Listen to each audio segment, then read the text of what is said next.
Hey everyone, it's Ethan or Miist back again for another video today, and welcome back to the channel, guys.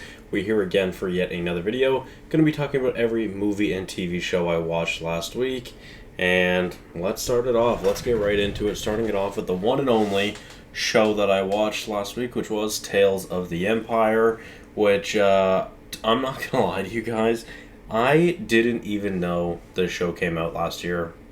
Full transparency, I say Star Wars is my favorite franchise, and I did not know that this show came out last year, which was really unfortunate. Yeah, it's really tough for me. I'm not gonna lie. Anyways, I had quite a decent time with this show. I really enjoyed it. I enjoyed the Morgan Elsbeth arc a little bit. I didn't love it by any means. You know, she's not my favorite character, but I really, really enjoyed the Barriss Offee episodes, which, to be honest, I didn't even know that these were the two that were the protagonist, I guess, or, I'd say our protagonist in these two arcs, but, the Barriss one especially really, really surprised me, made me care a lot more for Barriss, and I really, really enjoyed her arc, which is really the big reason why this show gets a 76 out of 100, so let's head on to the movies. Starting it off with my least favorite of the week, which was Punisher Warzone, which I ranked a 20 out of 100. So pretty low, obviously. Not great by any means. And truthfully, I'm really only watching this movie because, and the other one, which we'll see here soon, but really just because I made a list on Letterboxd of my top 100 Marvel and my top 100 DC movies, and I want to round out those lists because I haven't watched 100 Marvel or 100 DC movies. There's a lot more DC movies. Actually, that's probably not true. There's obviously a lot more live-action Marvel movies than there is DC, but there's a lot more animated DC movies than Marvel, so they're probably going to even out around the same. Like, I've seen almost every live-action Marvel movie. I'm missing probably about a dozen, I'd say. Yeah, and as for DC, I don't know how much I'm missing, but anyways, that's not important. This Punisher movie, I didn't enjoy, although rest in peace to Ray Stevenson. But oh man, I really did not enjoy this movie at all, truthfully. So yeah, let's move on to Old Boy, which I ranked a 22 out of 100. Finally watched the Old Boy, one of the most iconic foreign films in all of film, Old Boy. And after that, I ended up watching this Spike Lee one, which was one of the last of Spike Lee's movies I wanted to watch. And yeah, this is not a good movie, and it's a very, very poor remake that I really, really did not enjoy. So, I mean, I know I'm not in the minority for that. Most people don't enjoy this movie, and me. Sorry, I was also right there with not enjoying this movie. So let's move on to quite a big jump, actually, to The Punisher from 2004, which I actually thought was okay. I didn't mind this movie at all, actually. Really, the worst part of this movie to me was John Travolta, who I just thought was awful in this movie, and yeah, I think there's actually some pretty enjoyable stuff in this movie, and this could honestly probably have gotten a 3-star if it wasn't for John Travolta, because genuinely not a bad movie at all, and 54 out of 100. Let's move on to one of the themes of the week, which is The Karate Kid, starting it off with my least favorite of the franchise, which is The Next Karate Kid, which I ranked a 60 out of 100. Shout out Hilary Swank, but yeah, this is just my least favorite, but truthfully, I enjoyed every single one of these movies, which was quite a big surprise. I didn't think I was going to really enjoy this franchise, and I enjoyed every one of them, so that's nice. Starting it off with, of course, The Next Karate Kid. Let's move on to The Karate Kid, the Jaden Smith and Jackie Chan one, which was pretty decent as well. Quite obviously lots of similarities and lots of differences compared to the original Karate Kid, which I enjoyed. And obviously this time it's like Chinese kung fu, which is pretty interesting as well. And yeah, this is a decent movie with a bumpin' soundtrack. It's a pretty crazy soundtrack, actually. I ended up looking to see if it was on vinyl because I thought it would be a fun soundtrack to get for Mel, even though she didn't watch any of the movies with me. I really wanted to watch this one with her just because I know Never Say Never was in this movie, which is one of Mel's favorite songs of all time. And she was so disappointed when I told her that it was the credit song, which, me too, honestly. I thought it was going to be a part of this big montage or something, but it wasn't. Nonetheless, this movie is pretty solid, ranked at a 64 out of 100. Let's move on to The Karate Kid Part 3, which I ranked a 68 out of 100. Another decent entry into the franchise, which I enjoyed. Yeah, not much to say about this. Mr. Miyagi is just like, after watching these movies this week, Mr. Miyagi literally went to like top one fictional character of all time. He is amazing, and I love his storyline throughout each of these movies, and he is just fantastic. And I love Pat Morita as well after watching these movies, so that's great. Let's move on to The Karate Kid Part 2, which this is an emotional movie. And when I talked to a couple of people about this movie and about this franchise, a lot of people actually told me that this was their favorite of the franchise, which honestly is valid. This movie's sweet, and in a really good way as well. It's really like cute, and yeah, I love Asians. Mel and I always talk about how fascinated we are with Asian culture. It's the culture we want to learn about and we want to experience.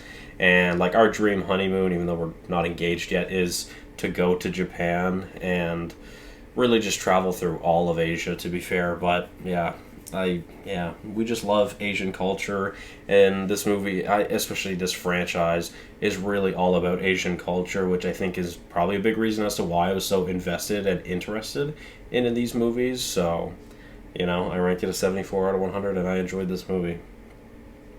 Let's move on to my last watch of May, which I watched with Mel, which was Jump In. And this is a movie that we've talked about a lot throughout the past nearly 2 years of our relationship, because this is a really, really fun movie from my childhood. And I mean, Jump In is just honestly a solid Disney Channel original movie as well. So, yeah, I mean, really, this is just it's surprising how well it held up, and honestly how much better I thought it is than it was gonna be, I guess. And yeah, it was a lot of fun. Plus, another great soundtrack. Push It to the Limit is just an amazing song, and Mel and I both really loved it. We also had a really fun time watching this movie together last night, and I keep telling Mel, I think we should have a Patreon where people can watch movies with us, because I think we're just really funny, especially when we're watching movies, especially Disney Channel movies. But yeah, anyways, Jump In, I ranked it 76 out of 100. I enjoyed it. Let's move on to the first Karate Kid, which I ranked a 78 out of 100. Really enjoyed this one as well. And makes me want to kind of watch Cobra Kai, which Mel really wants to watch Cobra Kai, which I do think will be something we do this year. So we'll probably do that at some point, maybe in the next couple months once we're done Star Wars. I know there's lots of stuff that Mel wants to show me right now, so yeah, 78 out of 100 for the original Karate Kid. Quite enjoyed it. Reminded me a lot of Rocky, which I did enjoy this more than the first Rocky, but I mean, it's also the same director, John G. Avildsen, I believe. Anyways, and you can tell, I find, like, there's a lot of similarities to Rocky, but yeah, this is a good movie as well. All right, let's move on to how I started the week, or sorry, not the week, the month. Obviously, it's a new month. Happy June to everyone. Empire Records, which I ranked in 83 out of 100, and I recommended this to one of my favorite movie friends, one of my favorite music friends. He's a super big thrift movie, music, and skateboard guy, and I know he'd love this movie. I recommended this to him immediately after finishing it because it was a really, really fun movie with lots of enjoyable moments and characters, and a really just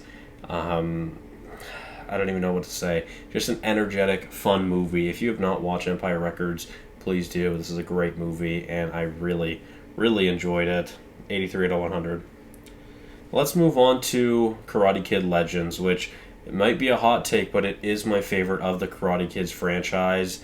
And truthfully, I was really enjoying this, and I was in a great theater as well on Friday night when it came out.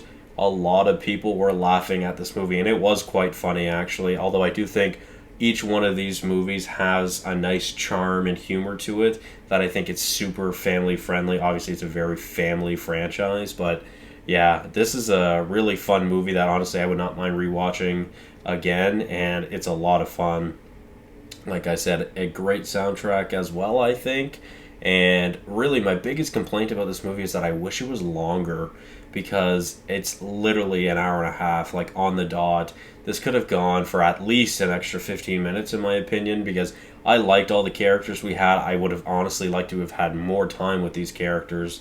And this is really easily one of my favorite films of the year so far, actually ahead of Sinners. I believe it's now my top four, which my number one is Mission Impossible, The Final Reckoning. Number two is Thunderbolts. Number three is Karate Kid Legends. And number four is Sinners. So, yeah, I like my top four so far. And honestly, I kind of hope that doesn't change because I really enjoy that. Obviously, it's probably going to change. We'll see. There's lots of movies coming out over the next few months. Anyways, let's move on to Thunderbolts, which I ranked an 89 out of 100. And this time, which was just a slightly better than the first one. And really, I think the reason why I raised it just a point is because although I enjoyed the movie pretty much the same as I did the first time, I think I actually kind of nailed the rating with this. Sometimes I watch a movie and then I rewatch it, I'm like, wow, that's a big rating change.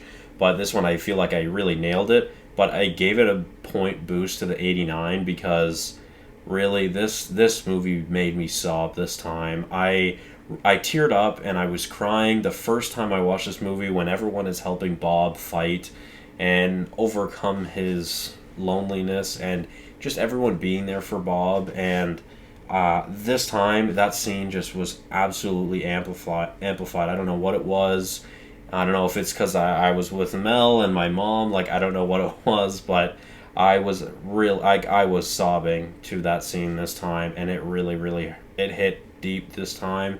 And you can read my review, but I'm really glad that this movie didn't come out a couple of years ago because I would have been in such a mental drought after watching this movie. I would have been so depressed after watching this movie, and I'm really glad it came out for me at a time where I'm incredibly happy, probably the happiest I've ever been in my life. But God, I couldn't imagine when this had come out a couple of years ago, if this had come out a couple of years ago, because that was a very different Ethan, and I'm very glad to be where I am today. So, yeah. Anyways, let's move on to the top three of the week, starting it off with Do the Right Thing, which I ranked a 90 out of 100, which is my last Spike Lee watch. And finally, I'm done Spike Lee's filmography. There's obviously tons of Spike Lee movies that I have not seen, but I watched all the ones I wanted to watch, so I can scratch that goal off the list, and I'm happy with finally getting this off the watch list. I really had a wonderful time watching this movie. The first probably about 40 to 50 minutes of this movie, I was really enjoying it. Throughout the middle portion of this movie, I felt like there was a bit of a lull, and it just kind of stayed like at a flat line. Not like it flatline like died, it just kind of coasted, I felt, for a little bit. And then we move on to one of the most amazing third acts I've ever seen, and just absolute wonderful filmmaking from Spike Lee. This is a genius film, and you can read my review, but I genuinely think you could point at any point, probably more than just the past 100 years, but especially within the past 100 years, you could point at any point in time, whether it's 1935 or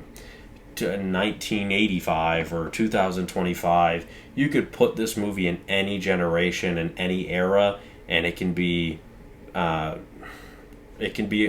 accurate to the times that we're living in, which is really sad that we have not moved on from what is just a terrible truth of police brutality, especially from white police, to colored people. It's ridiculous, and I think this movie is something that should be shown in schools because this is a beautiful movie and an intelligent movie, and I think this is a movie that people need to see because I feel like a lot of people will come out of this movie thinking that Sal is not a racist, which he is. His entire MO is that he is thankful for the people that are living in this neighborhood and he's never had any issues with them. And then the immediate second that he has an issue with them, it turns out into an all-out brawl. He starts using racial slurs and becomes the villain of the movie. And yeah,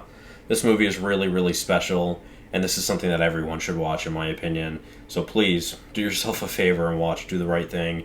It is definitely one of Spike Lee's best movies, and I can't recommend this one enough. So please, please watch it. Let's move on to my number 2, which I'm not going to lie, this one really surprised me. I ranked it a 94 out of 100, Training Day. And I'm not going to lie, I always thought this was a sports movie. And when I started this with my mom, I'm like, I always thought this movie was about football or basketball. She looked at me like I had 6 fucking heads. So that's kind of insane. But that's my bad. That's my bad. Anyways, this is a wonderful, wonderful movie. And honestly, you could probably make a case for all of my top 3 movies this week. They all have just a crazy twist that completely throws the movie off the rails and turns it into something absolutely incredible. And yeah, the Training Day twist was fucking insane, and something I was really not expecting, and a amazing, amazing movie. I really, really enjoyed this movie, and I loved it, and I had a great time watching this. The time flew by watching this movie, and this was, in my opinion, so far at least, through his filmography, this is Antoine Fuqua's best film, and it's not even close for the other ones that I've seen. So 94 out of 100, and like I said, I watched it with my mom. Well, let's move on to easily my favorite watch of the week, and honestly, this is only 3 points higher than Training Day, but like there's such a big gap between this movie and Training Day. I might have to raise this rating. Old Boy. Like, speaking of just an insane twist, this might be the best twist in film history, apart from like Vader. Like, dude, oh man, this movie, holy fuck, this movie absolutely fucked me. When I was putting the pieces together in the reveal, I felt so invested into a movie like I haven't felt that way in a really long time, and I was so stunned, man. This movie's a masterpiece. It is absolutely amazing. One of the most iconic foreign films in history, and easily one of my favorites already. It's top 3, I believe, or top 4. Like, it's easily one of my favorite fictional, one of my favorite foreign films of all time. And this movie's fucking fantastic, amazing, incredible. Like, it's ridiculous. It's gorgeous. It's, oh man, it's so good. It's so good. Anyways, favorite watch of the week is Old Boy, and I'm very glad to finally get that off my watch list. So, with that being said, thank you guys all so much for watching. Hopefully you did enjoy, and I'll see you guys in the next one. Bye-bye.